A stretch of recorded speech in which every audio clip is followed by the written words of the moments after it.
So she was spamming the meteors here. Finally, she missed one because she went for it again. And Hazuki took over. She hit a lung blower. She landed a top rope senton for a near fall. Again, she transitioned quickly into a crossface, and Mercedes was able to escape. So Hazuki spiked Mercedes with a spinning DDT, and then a brainbuster. And Mercedes very wisely rolled out of the ring to prevent the pin attempt. So the time that it then took Hazuki to get her back into the ring gave Mercedes a chance to go for a lung blower that led to a whole bunch of back and forth pin attempts. Mercedes, she wrenched Hazuki down to the mat very violently into a statement maker. Hazuki was able to roll into a pin attempt, though. Mercedes hit a backstabber, but Hazuki slid through a Monet maker into another near fall. Back and forth, these two women were going. Finally, Mercedes got another backstabber. Statement maker replied, and Hazuki tried her best to hang on and fight out of it, but ultimately she was forced to tap out. And Mercedes Monet, to the surprise of no one, I'm sure, is going to the finals of the Women's Owen Hart Foundation tournament in just a couple of weeks. This is my second favorite match of either tournament so far. After the Will Ospreay Mark Davis match that closed Dynamite a couple of weeks ago, this right here, this is number 2. I just thought this was tremendous stuff here from these two. They got a lot of time. Again, the same as the opening Texas match. 22 minutes, somewhere in that range. Mercedes generally, she'll get what she wants. I remember, was it Statlander? It might have been Statlander or World's End a couple of years ago. They got like 25 minutes, and they said that that was the longest women's match in AEW history. It's not surprising to me that it was a Mercedes Moné match, because I'm sure she goes to Tony Khan and says, "Look, this is how much time, that I want, or this is how much time that we need." Tony gives it to her. Because she goes out there, when you give her time, especially with the right person, she goes out there, she has these killer matches. And so this was no different. They had plenty of time. It started slow. It built. It was very impressive that the people were able to get behind, Hazuki as much as they were able to, because again, I'm sure many of them had no idea.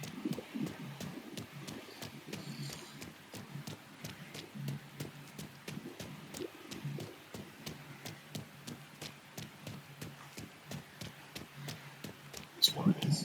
Or maybe they've heard the name, but they're not really super familiar with the work. I know some of the sickos are. But she had the crowd, won over here in this match.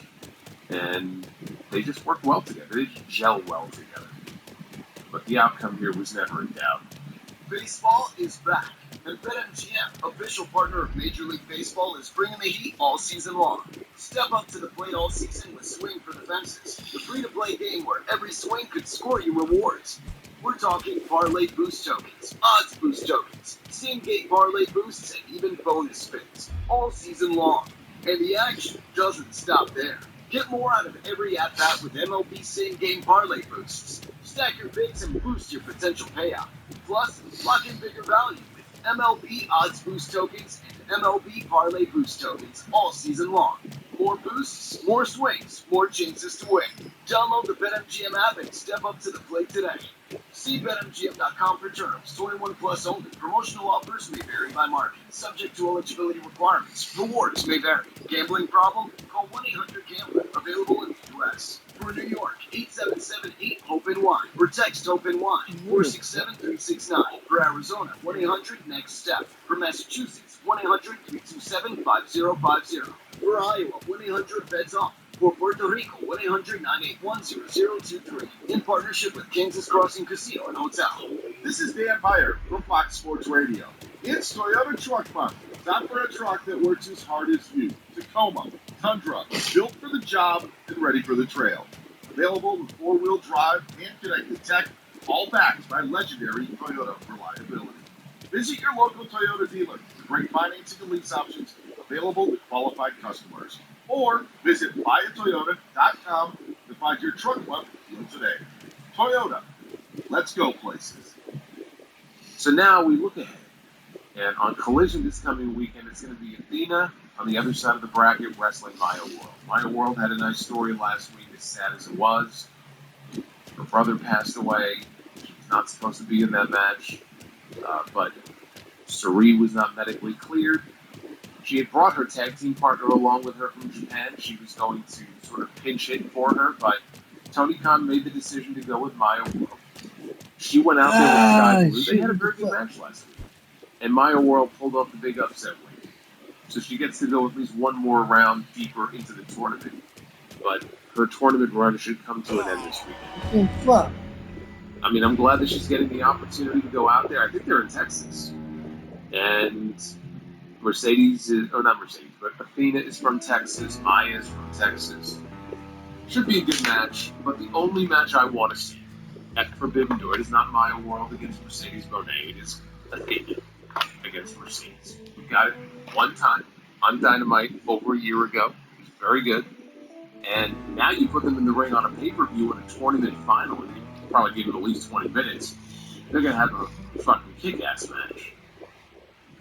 And yeah, I'll save the Forbidden Door predictions for later on. I would not make any assumptions that Mercedes has this under lock and key. I don't see it that way. I think it could very easily, there is a scenario in which it could very easily swing the other way. But that is the match that I want to see on that pay-per-view. The other match I want to see on that pay-per-view is the men's Owen Hart final. We got those two men in the next segment here. Will Ospreay and Swerve Strickland. If that match I just talked about wasn't the best thing on the show, it would be just this was. But these two segments back-to-back were the best parts of Dynamite today. Tony Schiavone is in the ring. He welcomes Will Ospreay out. And he congratulates him on getting married because this past week, Ospreay got married to Alex Windsor. Now, they never mentioned her by name, even though they've shown them together on screen. But yes, they are now officially married, husband and wife. And Ospreay said that he was supposed to be on his honeymoon, but his wife said, "Look, we can go to Hawaii whenever we want to. Right now, you need to go chase your dream." So he said that he took her upstairs, and he smashed the life out of her, and then he told her to clean yourself up because he's got to go to Houston. See, now there's a visual I did not need. That's a visual that wasn't needed for yours truly. That led to Schiavone introducing Swerve Strickland and Prince Nana, who came to the ring. Nana basically kicked Schiavone out. And Swerve said it's been almost a year since he even spoke with Ospreay. No texts, no calls. And he said that he doesn't like what he's seen. He's changed. Ospreay said nothing about him has changed except his hair, while something about Swerve has changed, the way he's looking at him. So, do we need to have a chat about something? Swerve said we do. Everything we fought for last year against the Death Riders. Only now I see you every single week here at these arenas playing Booty Boot Camp backstage with John Moxley. Ospreay never even gave a reason why. Yes, bro. Better than Jelly Roll and Kit Wilson's mom. Well, that is for damn sure. That's another visual I didn't need. Fucking Jelly Roll and his. You remember? I can't bring this up. What did he talk about in his slam poetry? The rolls of fat that he would drape over. Oh, God, I'm gonna do it. I'm just gonna fucking cry. Yeah, I'll take almost anything over that reply. Actually, curse you for reminding me. Bruv. Thank you, bruv. I wish this was the Wembley World Title match. This would be a hell of a match to do in the main event of Wembley. You are correct. Ospreay said, look, I haven't forgotten and I haven't forgiven what the Death Riders did to me, but he realized he had to let it go for the time being.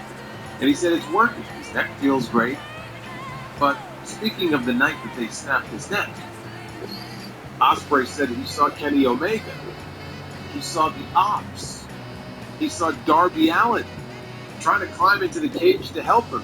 And then he made a crack about, Darby's able to climb to the top of Mount Everest, but he can't climb a cage. I made that very point in my review last year, how fucking ridiculous it was that nobody could climb over this cage to help Will Ospreay from getting to neck snapped. So here he is poking fun at the exact same thing. It was ridiculous. At least they have a sense of humor about it.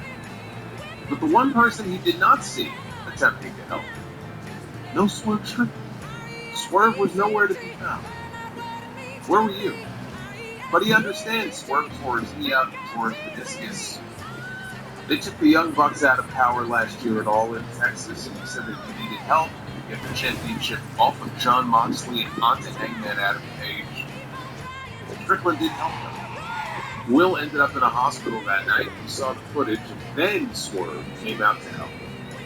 Will said that when you're his brother, he expects you're going to run through a brick wall for him. That's what he would do for the other person as well. And he says, "Where were you?" Swerve goes to speak. Ospreay just smacks the mic right out of his hand. And he says, on second thought, I don't want to hear it. He says Swerve is looking for redemption, but this is his dream, bruv. This is my dream, bruv. He worked outside of Wembley Stadium at various jobs when he was 15 years old. The kids said that it would be their dream to keep winning gold at the World Cup. Now Ospreay is one step closer to kicking that game-winning goal at Wembley Stadium. He doesn't know if Strickland looks at him as a brother or an enemy, but he knows that Strickland would not hesitate to take him, so Ospreay will not hesitate to Swerve. So Swerve grabs the mic. He says he's, not at the end well first. Swerve had to stand in this ring and listen to Ospreay say it wasn't his time, it was Hangman's time. And he sat back and he listened, and he got the championship away from Jon Moxley. Got the championship onto Swerve, or onto Hangman. But where's Hangman now?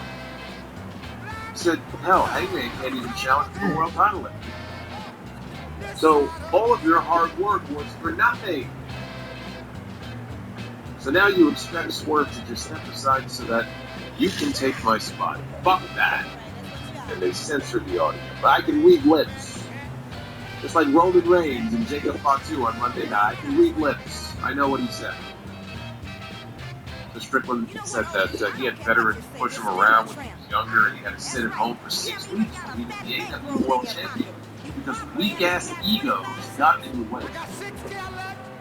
Wonder what that's about.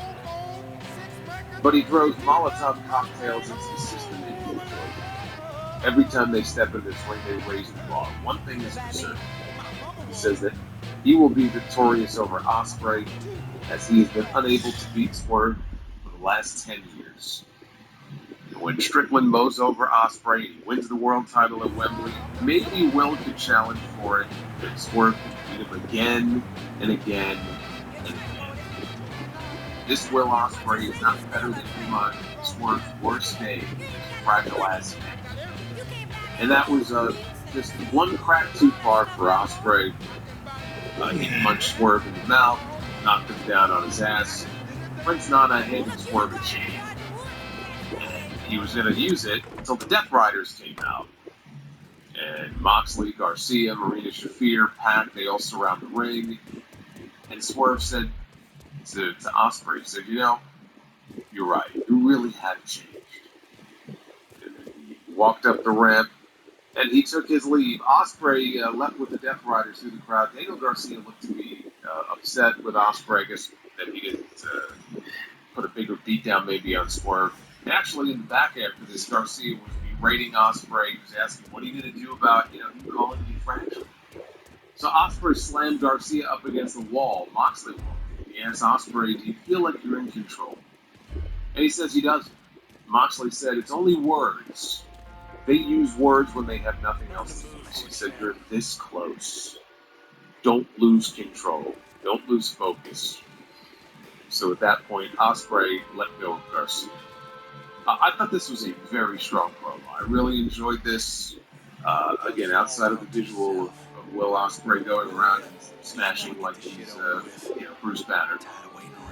But I like the promo. I like the callbacks to the story last year, where Swerve and Ospreay they were trying to help Hangman win the championship away from Jon Moxley so that he could be the savior of the company. We have to work together. We have to band together.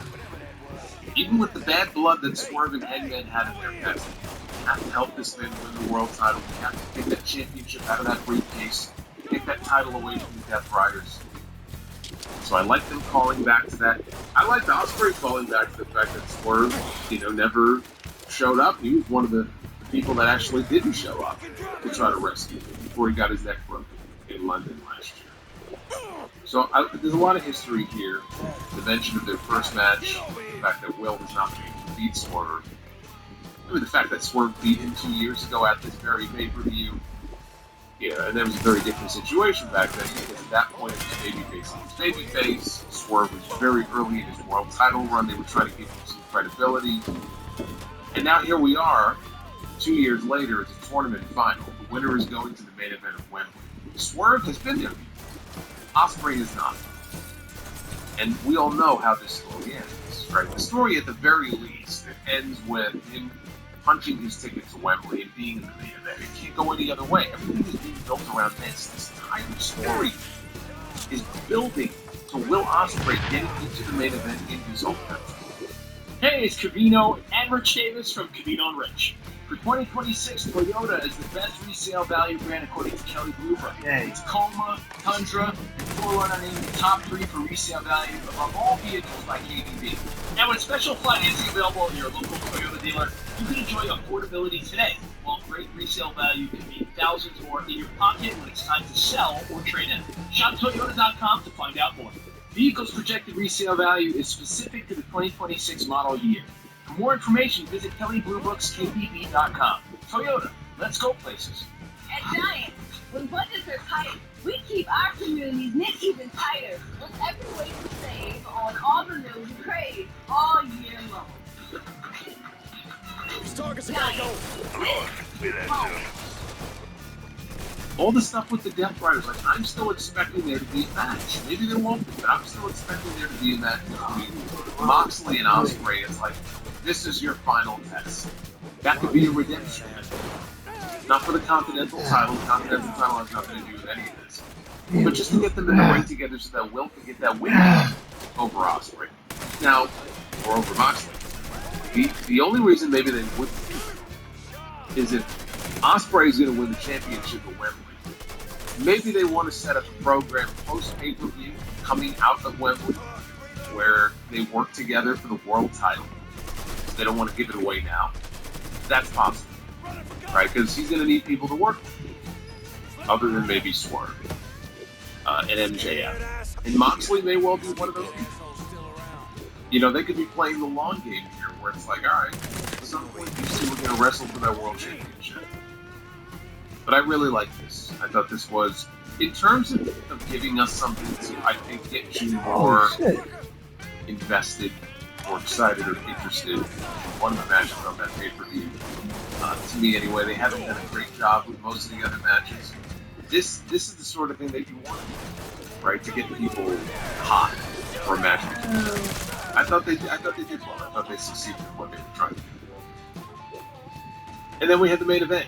I told you we didn't have a lot of matches on this show. That's why they were so damn long. We had Team MJF, which was MJF, Kevin Knight, Kyle Fletcher, Kazuchika Okada, Jake Doyle, and Andrade El Idolo. Say that 10 times fast. Against Team Briscoe. But who would be on Team Briscoe? Now, before I tell you, MJF came out, his leg heavily wrapped, his knee, his thigh, heavily wrapped up. This is after he hyperextended his knee in that match 2 weeks ago against Bush. So whether it was for added effect or his leg is still that fucked up, that's the story that they want to tell going on. Tensions over on commentary. So the heels had already entered. And then up on the big screen, we see Briscoe. That was fucked up. Kyle O'Reilly. Dang.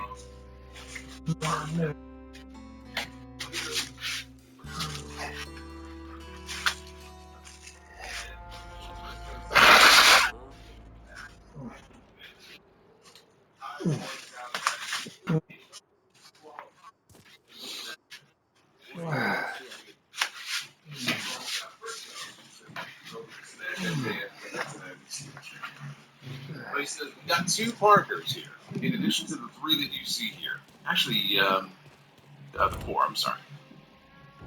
4 of them. Number one, friend of theirs, the reigning international champion, somebody who can't wait to get his hands on Kyle Fletcher and Okada, Konosuke Takeshi. So he walks in. And he walks in and he says that, what do you say about Fletcher? I think he said that with Fletcher, I want you, or I want a piece of you, but then Okada is out. I think that's what it is. The final member of the team is going to be the man who really can't wait to get his hands on Kevin Knight, even more than MJF, and that is the former AEW World Champion, Darby Allin. Yeah, Darby comes in and says, you know, I've heard that shit about the glass ceiling my entire life, and we're going to go out there, we're going to beat their asses tonight, we're going to beat their asses again at Forbidden Door so that Briscoe gets his shot at the AEW World title. And so we got a match here. Jake Doyle actually got more shine than any other single person in the entire match. The announcers even brought up how dominant he was being. Late in the match, Doyle was holding Darby. They were on stage. They worked their way over to the stage where the announcers were. And they have Darby. Kevin Knight is there as well. He's throwing some body shots, giving shots at him. Doyle and Knight then toss Darby off the stage, off the ramp. Darby hits the ring post on the way down, and it spins his body as he crashes down to the floor. Kind of put a little something extra on that bump there. So that took care of him. We didn't see Darby again after that. In the ring, Briscoe hit MJF with a J Driller, dropped him right on his head. Don Callis got up on the apron and distracted the referee before he could count the ball. And so Briscoe dragged MJF over towards the corner. He went to the ropes. He was going to go set up for Rocky Bow. Yeah, Roderick, that's a good point. That's kind of what I was alluding to before. It could be that Moxley is going to want a shot at the championship as a favor for all the help that he has been providing to Will Ospreay. So they may want to save that match for after all the. But anyway, so Briscoe drags MJF towards the corner. He's going to go for Froggy Bow. Fletcher, though, trips him. Roddy tagged in. Strong set MJF up for something. MJF, though, he wrenched the arm and he applied the salt of the earth and he got the submission. MJF did something. After the match, the heels worked over the baby faces. MJF put the Dynamite down the ring on his finger. He wanted Andrade to hold Briscoe. Andrade didn't like this. He didn't like being ordered around. And so he argued with MJF and he gave him a shove. Don Callis intervened. Finally, Andrade held Briscoe, and MJF hit him in the head with the diamond ring. With all the baby faces splattered about, the heels celebrated victorious, and that is how the show went off. The match was pretty much we got some good wrestling here, but it was mostly trying to tell the story. There was some dissension there as the match progressed with the Callis family members who do not like MJF. They do not want to help him. They do not want to team with him. It didn't matter in the end. He'll still get the win. Kind of a wild match. It's going to be wilder on the pay-per-view because you're putting him in the cage. Now, in the past, AEW cage as you think like that, I guess 12 of these guys in one cage. It's not even blood and guts when you have two rings. But from my memory, they use a pretty big cage, so I'm sure it's not going to be an issue. You're still taking 12 guys and putting them at the end of the day. It's going to be a clusterfuck. And in a cage match, there's no rules. So, people are going to bleed, there's going to be weapons. Let's take a look at what they did last year. That was lights out, I think. This is not. But it's going to be the same. Okay. It's going to be. So this was a tamer version of what we are going to get on the pay-per-view on the 20th. It was fine. It was not the best match of the show. It was not my favorite match of the show, but it was fine. A lot of big names in there as far as this roster is concerned. And the heels getting the win, I mean, come on, you had to see that coming from a mile away because it's going to swing the other way at Forbidden Door. The only way this ends with Briscoe's team getting the win. So that way he can get his championship match and they can hopefully just do it on Dynamite. At some point in July, they have these themed episodes of Dynamite. You do it on Dynamite, you get it out of the way. The thing I will say that I at least like that trying to do here. Look at the people who are in this, who are in the match tonight, who are in the match for Forbidden Door. It isn't just like a random collection of people. I mean, Jake Doyle being in there, but it isn't really just a random collection of people. You do have different stories, at least, that are progressing as part of this one match. MJF and Briscoe. MJF is also not well liked by Kyle Fletcher. He's not well liked by Andrade. He's not well liked by Kevin Knight. Right? So you got that element, especially the Andrade element. You have that element going on. Is that going to cause issues between members of the Gallus family? Is Andrade going to, be in Kevin Knight's club? You don't know. Andrade feels like he's already got one foot out the door anyway. He's going to be a babyface soon. But then you got Takeshita, who doesn't like Fletcher, but he also doesn't like Okada. So you got that going on. You got Darby Allin. He hates Kevin Knight, but he also hates MJF. So there's a lot of that going on, at least, which I like. I'm still just not a fan of lumping, again, everybody together and running back multi-man cage match. I really hope this does not become the new annual thing that they do on these shows. But if MJF's knee is not yet 100% and they don't trust him enough, or they don't want to risk it, put him in a singles match, I don't know if we would have gotten this match regardless. My gut tells me no, that you would have just done the title match at Forbidden Door. Just do it there. Just blow it off there. And if you want to take some of these other guys and do some sort of match or trios match, I mean, you could always do that. Because I think the direction for, I guess it could be Redemption. But if not Redemption, then Wembley would be Darby challenging Kevin Knight, right? You would think, for the TNT Championship. Takeshita and Fletcher. Again, that feels to me like a Wembley match. But you got this Redemption pay-per-view coming up on the 26th of July. First time they've ever had one of those. I'm expecting MJF and Kenny Omega in the main event on that show. I don't see how it could be anything else. I think you got to do the Briscoe match on TV. That main event at Redemption has to be Omega and MJF. They dropped too many hints for it not to be. Anything else would be a disappointment. This is Jonas Knox from Two Pros and a Cup of Joe, and for 2026, Toyota is the best resale value brand according to Kelly Blue Book, with the Tacoma, Tundra, and 4Runner named the top 3 for resale value above all vehicles by KBB. And with special financing available at your local Toyota dealer, you can enjoy affordability today, while great resale value can mean thousands more in your pocket when it's time to sell or trade in. Shop Toyota.com to find out more.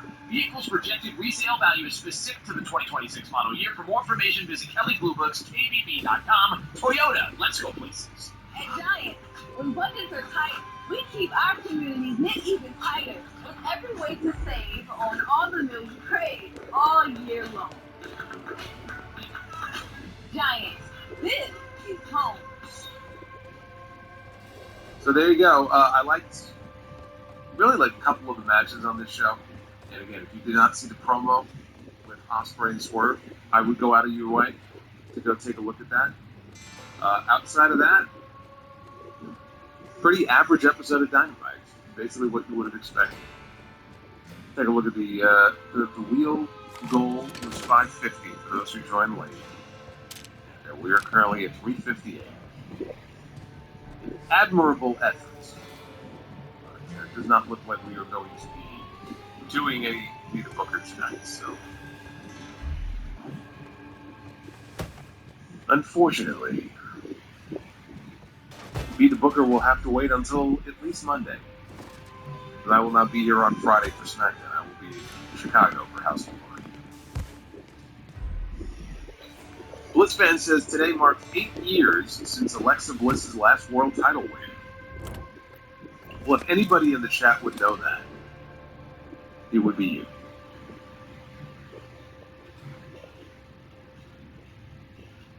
You never fail to disappoint me. Joseph Stewart, you never failed to disappoint me either. Always showing love. Also big into the anniversaries, I see. I hope you enjoyed your time at the theater. I'm going to be at the theater tomorrow. I'm going to be going to the movies tomorrow. Joseph with a pair of $10 super chats. Says, I have an idea. What if Dominic Mysterio wins Money in the Bank? Oba Femi wins the world title from Roman at SummerSlam, with Dom cashing in on Oba at the end of the match and becomes the new world champion. Joseph, I think that would be terrible. I think that would be absolutely god-awful. And I very much hope that doesn't happen. But I say I know Joseph is a big, dirty Dom guy. I get it. It's like Blitzfan is a big Alexa Bliss guy. I get it. It's a terrible idea. Does Oba Femi wins the Royal Rumble, challenges Dominic for the world title at WrestleMania, then and Oba beats Dom to become the new world champion? What are your thoughts on this idea? And Joseph, I love you, brother, but that is terrible. I think that would be a terrible idea. I mean, there's being a fan of someone, and then there's just whatever that is supposed to be.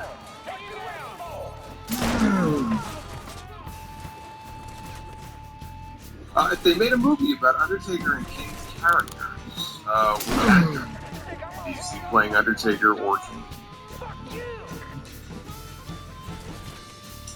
I don't know. Who would be big enough to make the Undertaker role work? It would have to be somebody who's close to 7 feet tall. I mean, you can always put lips in someone's boots, but the lips will only, lift you so much. You gotta have a big guy in that role.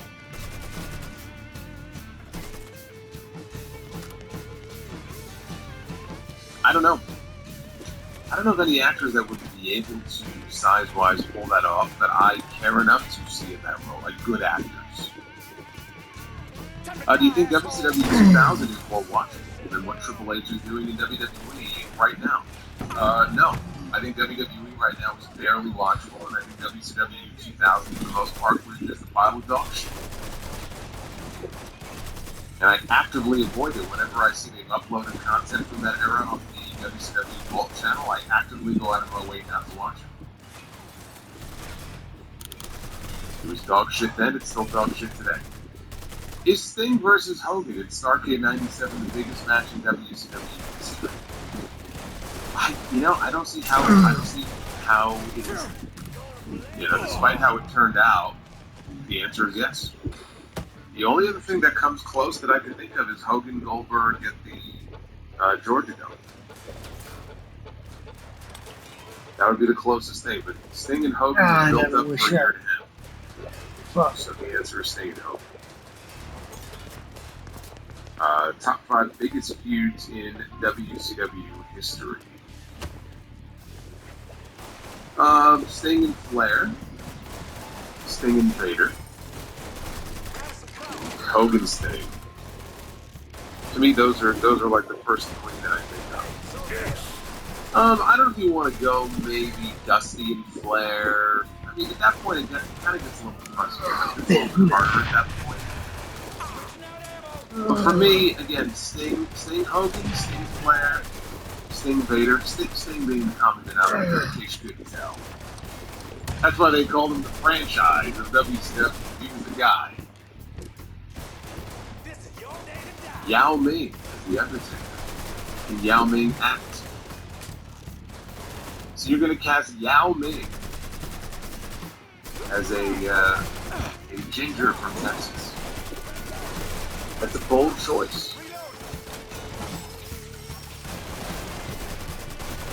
What are your thoughts on Mike Myers saying that Austin Powers 4 is going to happen? I hope not. I'm not a big Austin Powers guy. I enjoyed the first movie. I'm pretty sure I saw the second one, didn't see the third. Don't care to see the fourth. Spanish Goddess is with us. This has been the most lackluster booking for a Forbidden Door. I don't get why they didn't target more CMLL talents for this since they are in San Jose, a Hispanic market. Disappointed for this upcoming pay-per-view. Yeah, I mentioned CMLL before and the lack of CMLL representation of the show. I'm starting to wonder if there's visa issues going on. Supposedly there's visa issues affecting WWE right now. And so I'm wondering if this is affecting AEW, because I agree. Well, where's the CMLL representation? Right, all the logos are on there. They've been working more with CMLL talents than New Japan talent for most of the year. And yet they're not represented on this paper. To me, that just, it's a little odd to me. It makes me wonder if they're having visa issues. Maybe that's why we haven't seen Hechicera. Certainly wasn't there tonight. Misfit Wrestling Podcast. I really hope this is the last year they do the big door concept as a paper, because I only have 2 promotion matches announced for the show. When the show is next week. Sad. Yeah, I mean, it just feels very thrown together. And it's not the first time it's felt that way. It kind of happens every year. But it feels more noticeable this year. So I don't disagree. Bobbert Reviews, again, that $30 Mento Super Chat. I shall give you another air horn. No message, just showing some love. Love that Super Chat. Spanish Scottish, I can't believe I bought tickets for this lackluster for... Oh, so you're going to the big one? Well, no wonder it's upset. Now it makes sense why you're so upset. You spent money on tickets, but you're still going to get a great wrestling show. But I agree, you have every right to do it. You're not wrong. It is very lackluster. We have JB Ham. Solo, tell me you haven't also been chasing the high of Dynamite from 2 weeks ago. I almost felt guilty watching it instead of that episode. Is that the episode that I thought was really good? Yeah, I mean, that was a really good episode. They followed it up with one that was not. And then we had this week's episode, which was somewhere in the middle. GMB, is it true that the Mets season ends when the Major League Baseball season starts? According to Family Guy, the answer is yes. That is correct. As soon as you hear the crap in the back, and the season's over. The Pats' #1 fan, thoughts on when Brett won the U.S. title in 2000? Yeah, he did miss for it. I just remember as soon as he won, he was all excited and he went to go climb the ropes and he slipped. But Natty was there and she kind of caught him. I thought that was kind of funny. But it was a nice moment for Brett to put a belt on him, and it was just a ceremonial thing. Basically, gave it up after that. I didn't care to see Brett in the ring during that run. I hope it was cleansing for his soul, at least, that he got something out of it. Instead of Montreal being the last time that he was ever in the ring for them, I guess that was kind of cool, but this was not the same Bret Hart. You know, in a way, I almost hated seeing him like that. But if he was out there having fun, and it didn't last for too long, you know, but he was able to get back in the ring, and again, there were rules against people hitting him in the head. There were things that he was obviously limited in what he could do. I just, you know, I was a fan of seeing him back. I just wasn't a fan of seeing him back in the ring, outside of maybe a couple of matches. I mean, when he was in there with against the Nexus, he was part of like a big 10-man tag. I mean, that's fun. I mean, I just wasn't really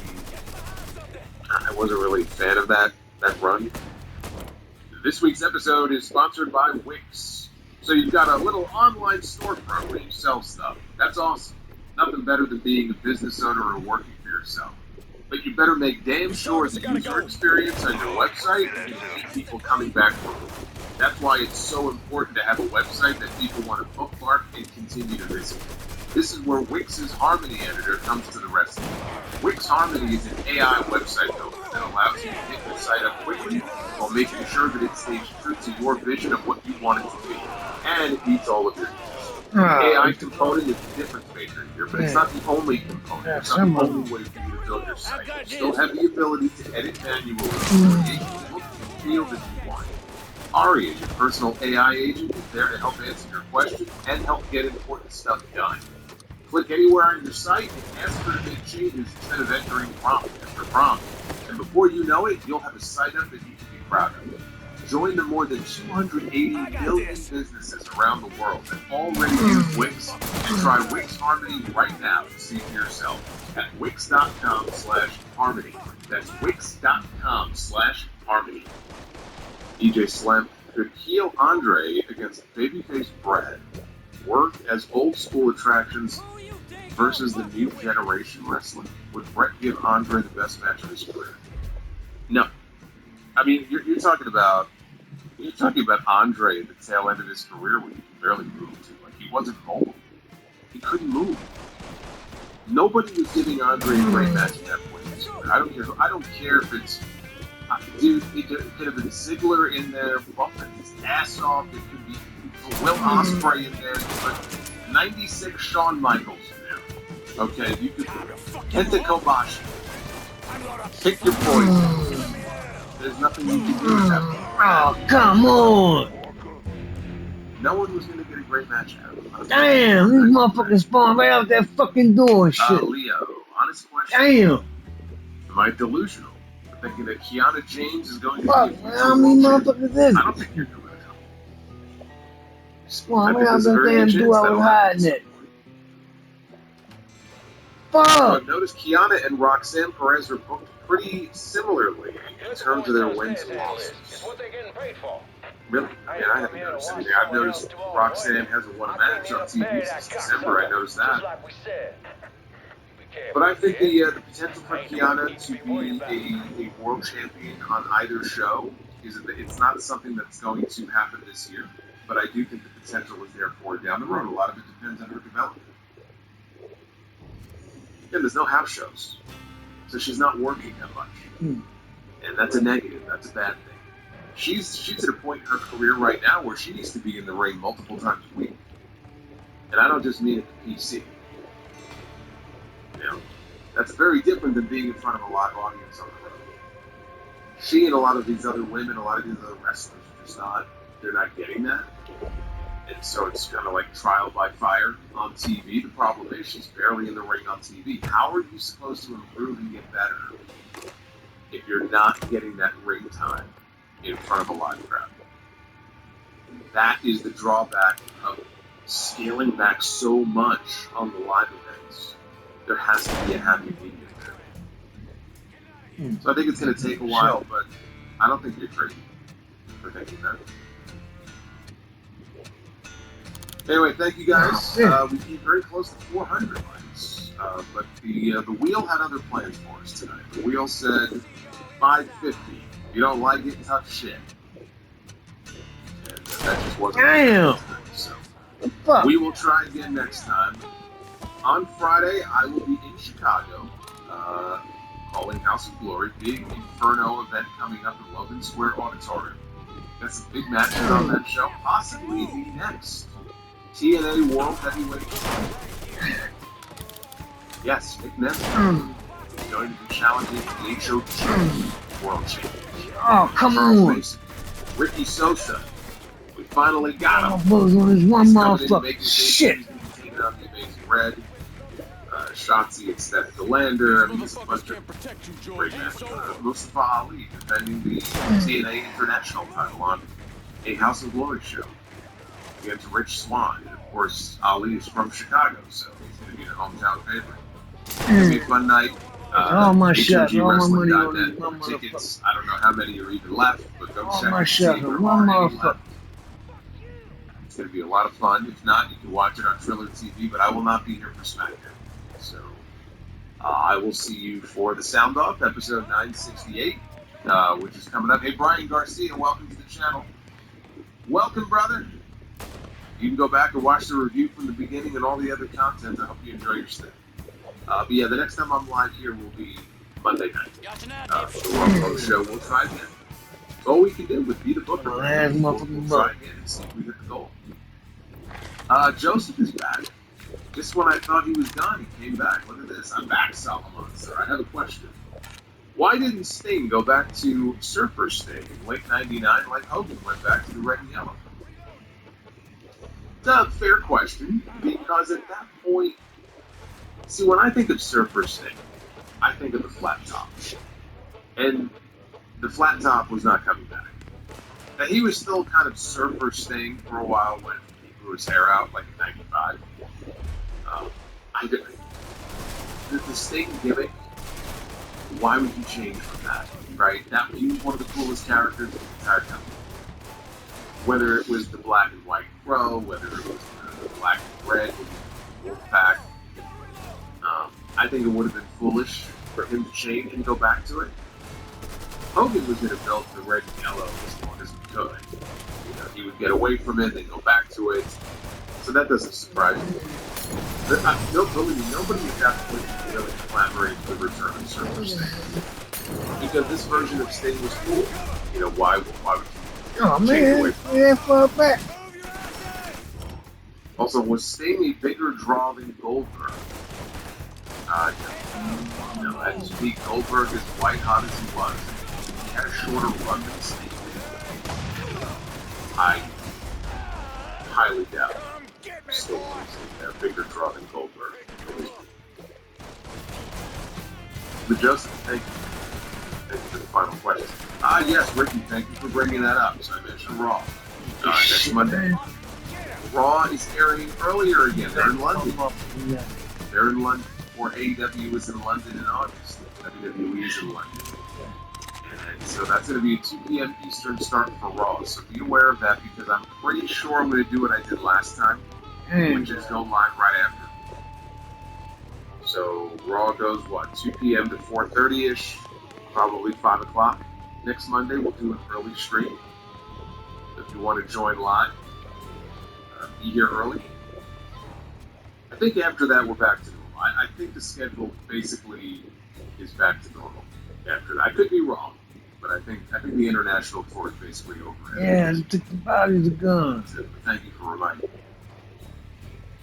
Oh, Anyway, be well. Fucking Stay safe. Shit. Thank you for hanging out with me here on a Wednesday night. Keep supporting all the content. Go check out all the rest of the content from this week. Go check out the Uncrowned Wrestling show that dropped yesterday on the Ariel Helwani show feed and the Uncrowned Wrestling show feed. I got some really cool feedback from some people who had never heard of the Soundbook. They never heard of me before. This was their first exposure to me. And now they say they're hooked. Their favorite podcast. They're going to tune in every week. I love it. Love it. If you missed it, go check out the Uncrowned Wrestling show.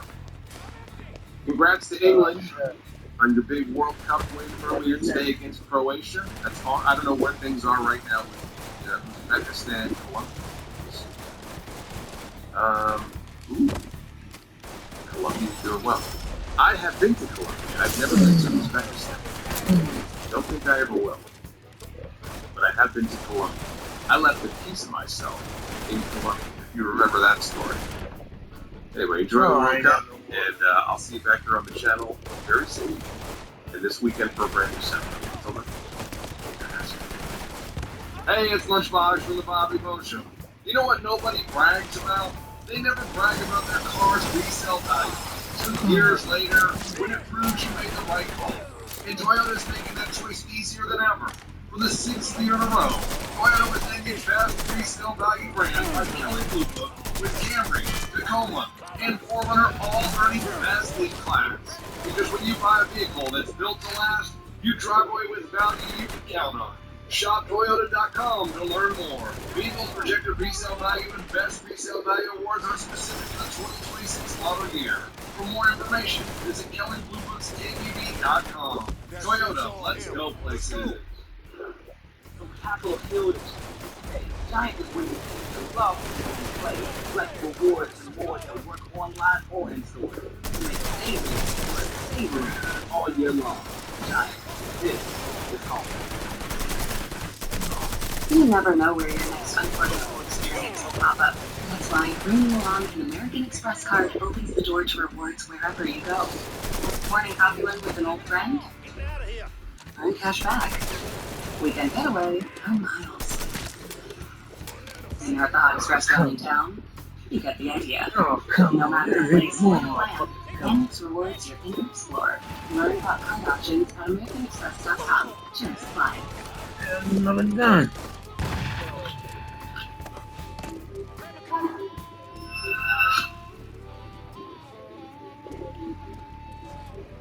town has a dark side. In 1991, a young man threw himself through a closed window to escape a killer. He went straight to the police, gave them the name, and told them plainly, this guy's going to kill someone. A conviction followed, and then 3 years later, the killer walked out of prison and went back to his bad ways, only this time he did something worse than most people can even imagine. 8 years after that warning came, on a cold December night, an 18-year-old boy named Barry Wallace got right into the killer's car. And this is the devastating story of what happened out there. But really, it's a tale of what happened, and the system is told exactly what it's dealing with. It decides to look the other way anyway. No goddamn bullet. Hey guys, it's Andrew. Welcome back to Every Town. Thanks for tuning in. Today we have a story that will be frustrating, disgusting, angry, probably all the above, actually. In the States, you've likely never heard about it at all. Let's get into it. Head on over to Scotland now. This is Limbs in the Law, the murder of Barry Wallace. That's what I need. Right there. Shot nowhere. 9 shots, I'm good. To really understand what happened to Barry that night, we first have to go back a bit. Back before Scotland, before the night everything went wrong. He was the man responsible who would appear out of thin air. He became history, a long one at that. And that history is where this story actually starts. William Beggs was born in Lurgan, Northern Ireland. His dad taught at a college, and his mom ran a school, so solid, respectable people. The type of family that gets invited to events and gatherings all over town, and nobody ever has a bad word to say about them. And he grew up in Mora, a small village in County Down that had a Baptist church on Sundays, Quaker school during the week.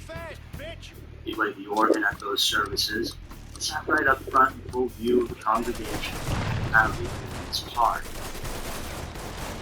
And as Biggs got older, he got into politics, or at least he made sure people thought he did. This was Northern Ireland in the late 1970s, and a preacher turned politician named Paisley launched a campaign called Save Ulster from Sodomy. Yes, that's its actual name. See, Paisley wanted to stop the British government from decriminalizing homosexuality in Ireland, when they already had it even in Wales a decade earlier. It was a full-blown religious and political crusade. Newspaper ads everywhere, street demonstrations, pamphlets, the works. They collected 70,000 signatures. The whole thing was loud and competitive. And if you asked anyone in that community about their politics, Beggs was right there, proud and set up, but you know how he felt.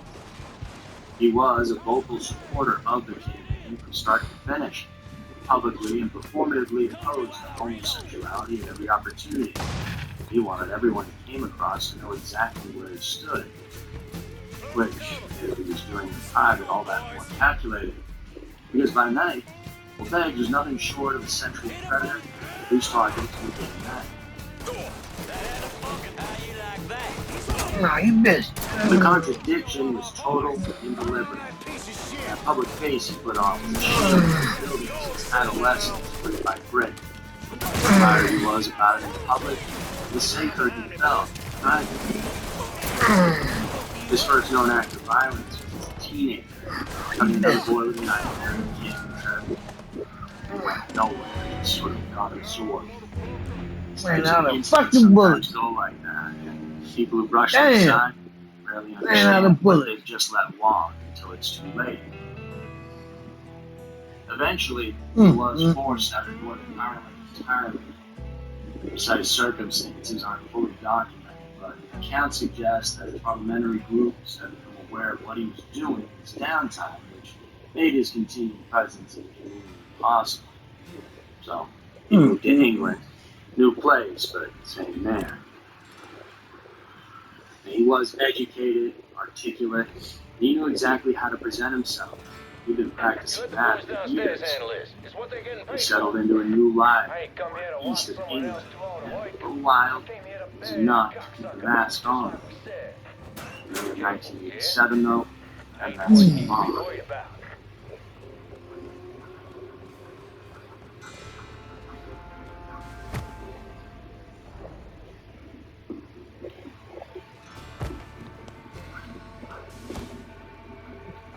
The remains of a young man were found in Cleveland Forest in the North Yorkshire moors. His name was Barry Oldham, 28 years old, student from Bolton. His throat had been cut, and attempts had been made to dismember his body. Within a month, William Beggs had been arrested for that. He had met Barry at Rock Shots, Newcastle's busiest gay nightclub at the time. At his trial in December of '87, Beggs claimed self-defense. He said Oldham had attacked him during a camping trip and he acted to protect himself. It was a good try, but it didn't work. So William was convicted of murder and then sentenced to life in prison. Except that life in prison is not what he got, not even close. Just 18 months later, June of '89, Beggs walked right on out as a free man once again. His conviction then overturned on appeal, not because new evidence emerged or because there were any doubts about what he had done, but because of a procedural error. The trial judge had allowed the jury to hear evidence of other wounding charges alongside the murder charge. The Court of Appeal ruled the prejudicial effect to be too great. The original judge later said publicly he believed he had directed the jury correctly. The Court of Appeal disagreed, though, and they won. So, that was it. Not even 2 years is all he served for murder. And the detective who led that investigation actually said afterward that when they caught Beggs, they were convinced they had caught a serial killer in the making. They got lucky that this was only his first. And now, that killer was out amongst the people once again. The predator then packed his bags for a fresh start and moved on over to Kilmarnock, Scotland. Beggs arrived in his new town, having lied about his criminal record on his CV so he could secure a job as a housing officer with the local council. He bought a flat, a salary, and once again had a respectable surface to present to a world that did not know his past. In July of '91, Beggs went to Bennett's, a popular nightclub in Glasgow. That's where he met 28-year-old Brian McKillen. The two of them ended up talking outside after they both helped to break up a fight. The two guys doing the right thing on a night out. After that, Beggs invited Brian back to his flat, and once there, offered him a drink. Well, Brian then woke up 6 hours later in a bed inside a room that he'd never seen before. Lying beside him was Beggs. He had been drugged. He slipped something without knowing it, without consenting to any of what had clearly happened while he was unconscious. Before he could get out of that place, well, Beggs came at him with a razor. What followed from there was a fight for his life. Brian was slashed multiple times across the chest and face, and only survived by doing something most people could make themselves do. He threw himself through a closed window, glass and all, and then he ran. He went straight to the police, told them something that should have changed the path of this entire story. He said it plainly, on the record, that this man will kill someone. Despite being right about that, nobody listened to him at the time.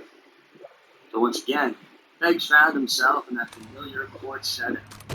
This time, he was convicted of assault, permanent disfigurement, and danger to life.